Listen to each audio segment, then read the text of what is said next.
mundong ito, pwede mong matakasan ang kasalanan ginawa mo. Sa mundong ito, pwede mong pagtaguan ang batas sa kasalanan ginawa mo. Pwede ka pang maabsuelto sa kasalanan ginawa mo.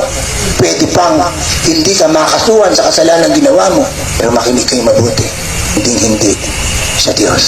Sabi ng Bible, hayag man o lihim, mabuti man o masama, ipagsusulit natin sa Diyos. Kaya kung ikaw na nakikinig ngayon, mumuhay ka sa kasalanan.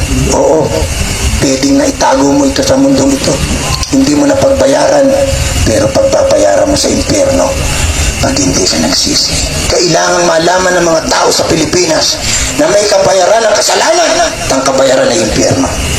Dapat malaman ng bawat Pilipino na ang paglalasing ay may kabayaran, ang pangalan niya ay may kabayaran, ang pagpatay ay may kabayaran, ang pagkukulam ay may kabayaran, ang pagsamba sa Diyos ay may kabayaran, ang pagpatay, ang pakikiapit, pangalan niya, pakipagtalit sa kapag-babae, kapag-lalaki ay may kabayaran pag hindi pinagsisya, at ang kabayaran ay dagatang apoy.